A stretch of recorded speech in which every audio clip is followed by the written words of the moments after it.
Welcome everybody, and thanks for joining us today. I'm Chris Poulopoulos, Training Specialist at Consolidated Technologies, and today we're going to talk about the hot topic of cybersecurity. No matter your job title, you cannot escape the pressing need to address cybersecurity, and it's an impossible task to ignore the statistics. It's estimated in 2023, 33 billion records will be stolen, and that's up from 12 billion from this year. Almost 60 million Americans have been affected by identity theft, and the yearly number is rising. The United States is also the #1 target of cyber attacks from 2015 to 2017. Finally, the cost of a data breach can be crippling, including the time that it takes to identify and remediate. But our goal today is not to read you more statistics, but more importantly, hopefully keep you and your clients from becoming those statistics. So today we'll cover an introduction to cybersecurity posture, how to build and strengthen your business's posture, and maintaining your security edge. Joining me today is CTI's Director of Managed and Integrated Services, Harry Abt. Harry has over 30 years experience in the communications and IT field, and in 2014 he joined CTI to build and grow our managed services program. Welcome, Harry. Thank you, Chris. It's great to be here. So, before we start, just a few housekeeping things. Your mic is muted, but if you have a question at any time, we'll be monitoring the chat window on your screen. So, Harry, first question. We've talked about the term cybersecurity posture. What exactly does that mean? So, Chris, when you look at cybersecurity, there are a variety of layers that you can build to increase your defense. And as you build up those layers of functionality, policies, and procedures, you begin to create a posture. And it's as much as someone slouching versus someone sitting up straight, right? You're going to get a much bigger benefit of a nice straight posture. Same thing with cybersecurity, right? The more that you're investing in those layers and taking it upon yourselves to adhere to the policies and procedures, that is all constitutes to a business's posture in cybersecurity defense. That's a great example, relating it to our physical posture. Would you say this is really, a posture is all about your overall security strength as a business? Well, yes, and therefore you can have postures that are strong and solid, and then you can have postures that are weak and manipulative. So, and then there's lots of things in between those two states. So, when you have an antivirus or you think you're a desktop security solution, that is only possibly the beginning of building your security posture.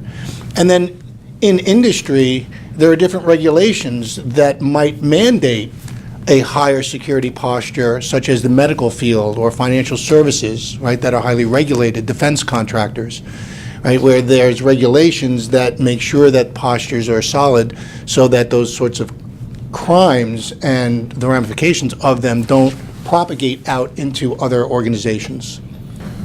So Harry, I've often heard you say and mention the 4-pillar posture of cybersecurity. Can you elaborate on that, and what exactly does that mean? Sure. So when you look at cybersecurity, there's several areas that you need to start with, and that's education, aka awareness. Your user communities have to be aware that this stuff is going on, that they are a target, or that they are targets for the criminals who are trying to breach industry. So without notifying or without a consistent awareness training, people start to get wrapped in their daily lives and you start to forget about cybersecurity. So awareness is a very important aspect of improving your posture, because the more you can create awareness on a quarterly or biannual basis, the better off you're going to defend against those user hacking opportunities that exist out there, such as phishing and spyware. Then there's prevention. So CTI has long led our customers in securing their networks. By that, we're talking about the hardware components, such as anti-spamming and firewalls. There's policies that can be created to thwart a would-be hacker, so that your posture from awareness now has been built upon by now adding prevention. Then you go to detection, which means you can make people as aware as they can be made aware. You can prevent everything within your policy management and your equipment stack. But if somebody wants to get into a network, they will find some way to do it. So early detection is the next phase to improve your posture. Having the ability to detect the breach within minutes can greatly deter the impact that a breach can have on the business and the user communities. And then the last piece is resolution. Once you find that actor in your network, what are the steps you can take in order to resolve that and restore the network to its battened down status? Great, yeah, so it sounds like once we put these four things together, and pillar seems like the right term, because now we're building something and we have this holistic, solid approach to cybersecurity. I think that's the ultimate goal. It's true, because each one of those areas is itself a focal area and has resources and programs to address them. And then once you build your cybersecurity house on all four pillars, you're in the best position that you can be to not only thwart an attack, but then resolve it should you get compromised. So let's jump right into the first pillar. Awareness seems like something that's very obvious, but what does that mean in regards to a business's posture? So if you think about awareness, it's really creating knowledge for those that don't really think about things like cybersecurity. So the end users are on the front lines. They're the ones that are dealing with customers. They're the ones that are knowledge workers, using email, using the web, using the tools that the business provides. Now, they're not thinking on a day-to-day basis about security or this email, should I inspect it, or things that we want them to be aware of. So it's incumbent upon the business to train them, to provide an opportunity to educate themselves on what cybersecurity is and what it means, especially to end users. These end users can click on an email and expose the business to a lot of harm unwittingly. So in order to protect the users as well as the business, we need to, on a repeated basis, create a training program that allows them to keep this front of mind. If you're not doing that, you're leaving your people on the front line susceptible and vulnerable to a hacker. Yeah, absolutely. So I think, in the training world, this really becomes a form of social engineering, correct? Absolutely. So this is something, when you say ongoing testing and ongoing training, it's really purposeful testing of those users. And how would that look to a company who sets up a purposeful testing and an awareness training program? So there's a couple of ways of going about it that are very popular. Number one is classroom-led training, where you're divulging statistics and details about what's going on in cyber crime, as well as the ability to insert a test, do a phishing expedition, right? See if we can socially engineer those users to clicking on something and then bring it back. Obviously, it's a test, and show them by clicking on this is what happened and this is what could have happened. And that brings it home to them, right? It's not just a classroom-led and we take some notes. This is an experience where I think, I may have done something to the business. And most users would feel responsible, a sense of responsibility for exposing the business and themselves. And therefore, it will stick in their minds a lot better than just giving a classroom-led exercise. Yeah, absolutely. That practice along with the training is so crucial. So you mentioned this is really geared towards the end user. So this is probably the least technical of all the pillars.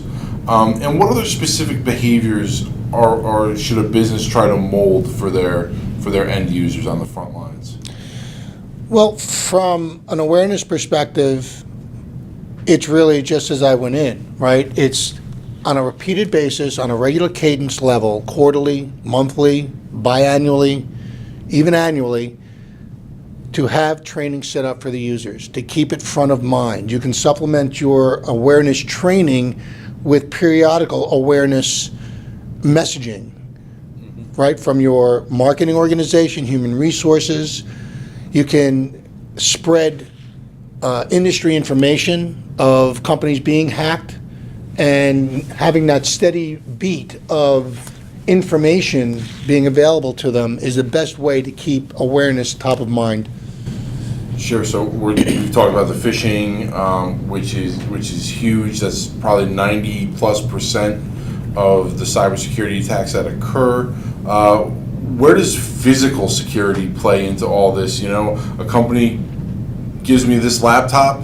Where does physical security play in all of this? So when we start talking about physical security, we've now gone into the prevention layer of cybersecurity. So when you look at prevention, there's lots of different security measures to be taken. Firewalls are the most widely known way to prevent unlawful access to your network. Now, the firewalls are a physical barrier, but when the firewall is engaged by a cyber criminal, the cyber criminal wants to appear as if they are a legitimate user. So things like Active Directory and the policies that you govern on individual users and their rights and privileges on the corporate network is a preventative area. That means the IT administrators can set certain rights and privileges for people. And when you set up these rules on how people are to be viewed and the privileges that they get, now you're creating a set of policies that are governing the access. So these are the things that IT puts in place in order to prevent a hacker from getting in. So I think really what you're saying is the prevention is far more technical, and now we've moved away from awareness into something that's technical at the firewall and beyond that the IT staff is using, correct? Correct. So how do things like network assessments and penetration testing play into the prevention layer? So these technical solutions allow IT teams to be checked so that these policies and procedures and equipment settings and optioning can be inspected. Things in the network change almost on a daily basis. The whole idea of a corporate network is a living and breathing entity that is morphing. Users are being added on, users are being taken off. Those policies are utilized and put in place. They're done by humans to a large extent, so there's also the room for human error in setting these things up. So software applications and engineering staff are trained and into utilizing certain scoping methods that allow them to understand succinctly a company's security posture, and then from those results can then start to recommend actions that could improve the posture to the extent that the customer wants their posture improved. Sure. So I think when we're mentioning things like network assessments and penetration testing, I think the key thing that you said and mentioned was that we're testing the sort of IT staff and the IT infrastructure. So is this something that a business is going to do on their own, or is this something that they're going to look outside to like a managed service provider to sort of test them? So there's a couple of thoughts on who does the testing. I don't know a lot of businesses that do their internal prevention testing or penetration testing. In that regard, it's more like the fox watching the hen house. Typically, you want an objective opinion which dictates that you use a separate team, a separate organization to run your prevention testing, your vulnerability testing, so that you get an independent view, an unbiased view of how the network is performing and how the network is set up relative to security. And if you have a managed services provider, then you can either have the managed services provider run that as an integrated component of the managed services provision so that you get a steady vulnerability test that's part of your daily and monthly activity. So in that regard, your MSP is doing that work for you and the results are being delivered. If the MSP does not have that capability, then again, the third party is the best alternative, again, keeping the feet to the fire to those that need to have their feet held as well as ensure that you're getting an objective, unbiased opinion and results from the testing. Great. So network assessments determine the current state of a company's network, including policies, procedures, and equipment. And because CTI understands the value of this preventative tool, we will provide a network assessment and report review at no cost. So please reach out to your account rep or drop us a line at insight@consultech.com. So Harry, let's say prevention doesn't work. Now it's time to detect. Exactly what tools are used to detect? So there are several tools that can be used to detect on various types of equipment. There's a technology called Security Information and Event Management, SIEM, SIM. The SIM is an application layer tool that scrapes all the information from the equipment. That means the workstations, the servers, networking equipment, switches, routers, firewalls, and it allows irregularities to be noticed. When those irregularities are noticed, they create alarming states where eyes on glass, Security Operations Center, are looking at these alarms. They're determining the state of the alarm, the threat of the alarm, and then they take some type of an action. Sometimes that's a notification action, sometimes that's a remediation action where they're actually taking steps to address the issue that they've discovered. There may be a workflow that includes the managed services provider to take action on behalf of the customer. Each and any of those situations can be manifest out there, and fortunately at CTI, we're able to address any one of those. Great. So, what importance would a SOC monitoring a customer's network endpoints 24/7, 365? What benefit would that really bring to the customer? Well, early detection is the best way to minimize the financial and business ramifications of a breach. Number one, the average hacker sits on a company network for 265 days before detected. During that time frame, they're observing. They're observing what the people are doing. They're observing what the systems are doing. They're gaining information, passwords, routes, IP address detail. And this is the beginnings of social engineering. And this is how they use this observation period to study their prey, AKA the end user.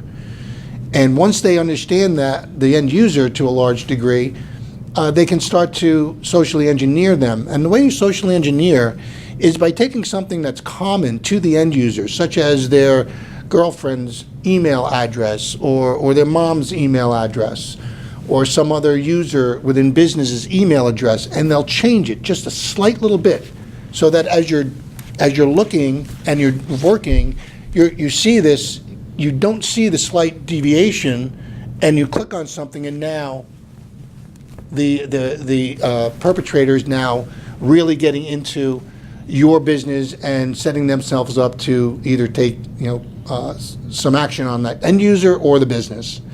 So detection is an incredibly important aspect of minimizing the impact of cybercrime. Yeah, I mean, at the end of the day, hackers are good at their jobs, and they're gonna do whatever they can to social engineer and get into your network.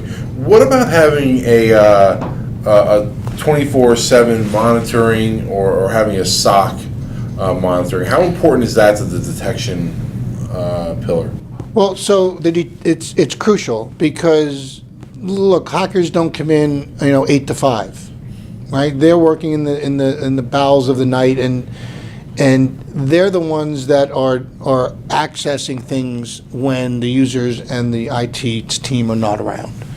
So having a security operations center full of cyber engineering staff that are trained not only in the technology but also the psychology of cybersecurity, right? How do cyber criminals think? What do they like to do?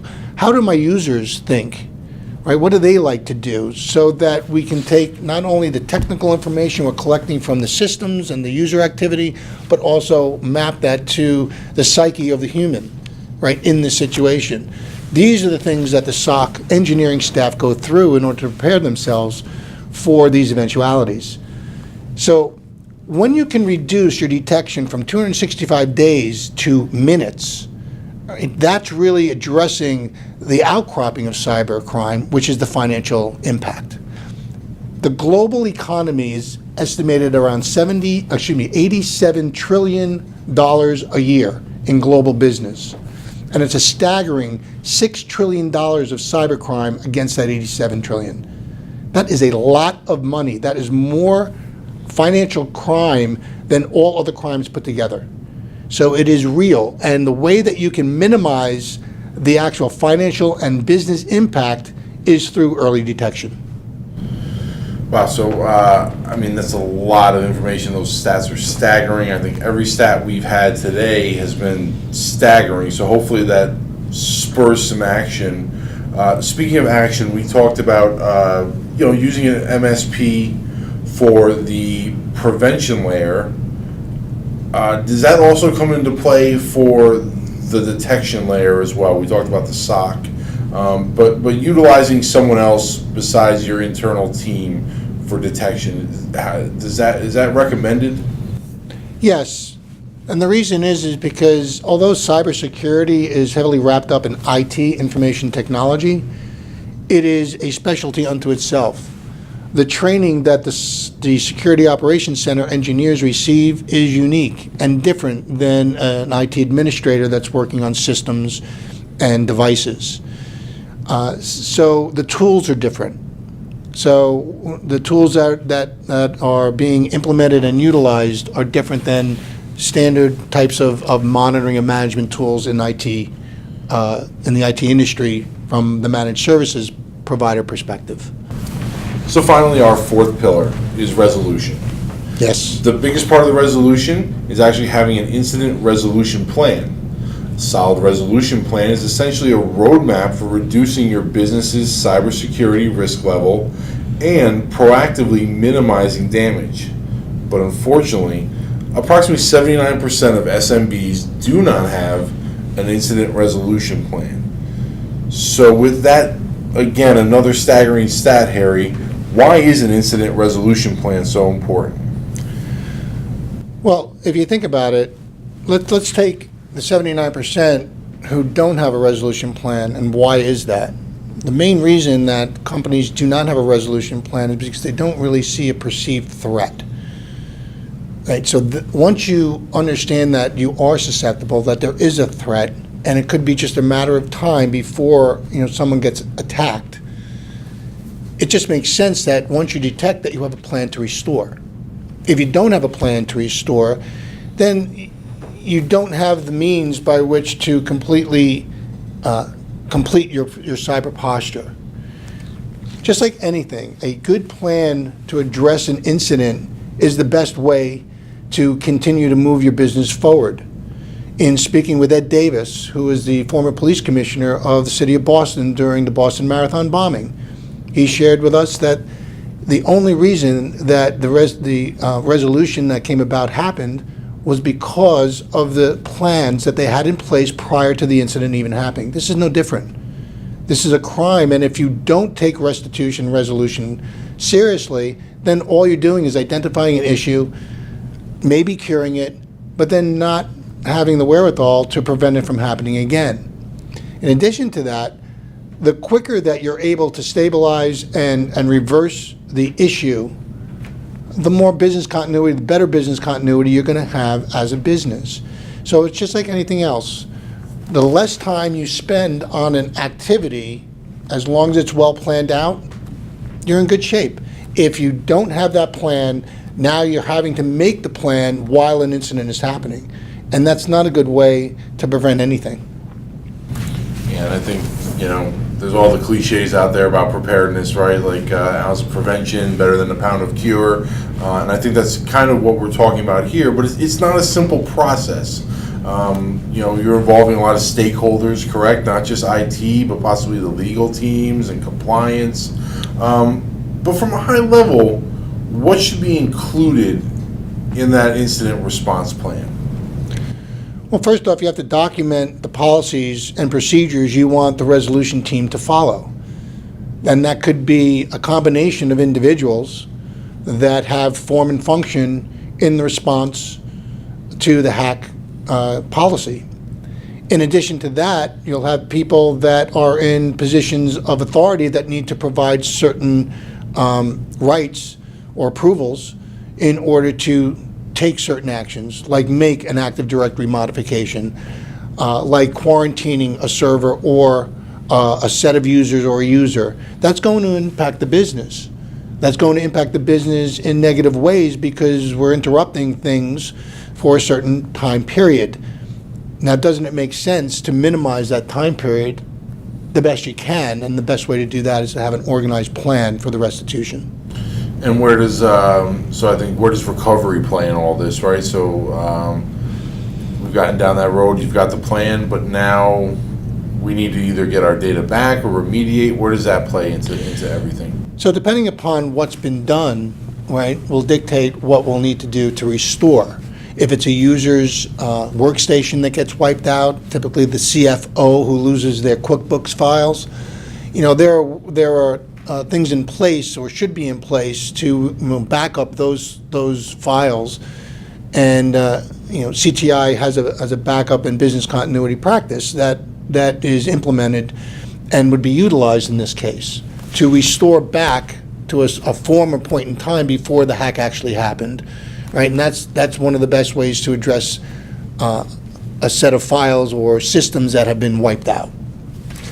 And the other thing is, there could be a multitude of things that need to be checked off, like the antivirus and malware protection at the endpoint, the definition statuses of the antivirus across the business, and the firewall settings and configurations, things like that. So as you go through the layers of your cybersecurity posture, you're pretty much touching on each one of them during the restitution remediation process, all the way through to the awareness, which may be part of the restitution process because now you realize that this was done through the act of somebody who was not aware, and therefore awareness becomes part of the restitution plan.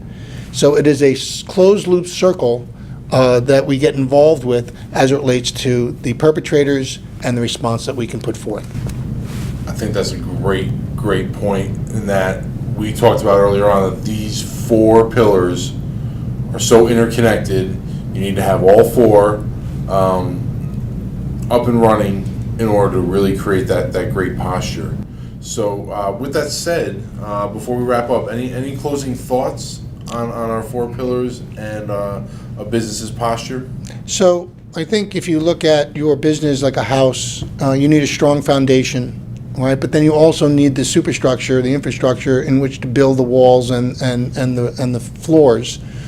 And cyber is no different. There are stages of cyber that you can find yourself in, but until you build the house, you're really not protecting yourself to the extent that you should be based upon the criminality that we explained earlier in this segment. Right? SMB, small and mid-sized businesses, are not immune to cybersecurity attacks. In fact, they are the number one target for cyber criminals because of the lack of sophistication they have in protecting themselves, because of the lack of awareness, because of the lack of concern. So, if you look at $6 trillion a year in annual crime, that really should awaken business owners and individuals to the reality of what working in this day and age is about. Great. So, we could easily spend an entire webinar on each pillar. Maybe we will in the future, but it's all the time we have for today. So I want to thank Harry for joining us. We've hoped you've gained some insight into your company's cybersecurity posture. We have plenty of information on this topic, along with a recording of this webinar on our website, consultech.com. We hope you found today's webinar informative. Thank you, and have a great day. Thank you, Chris.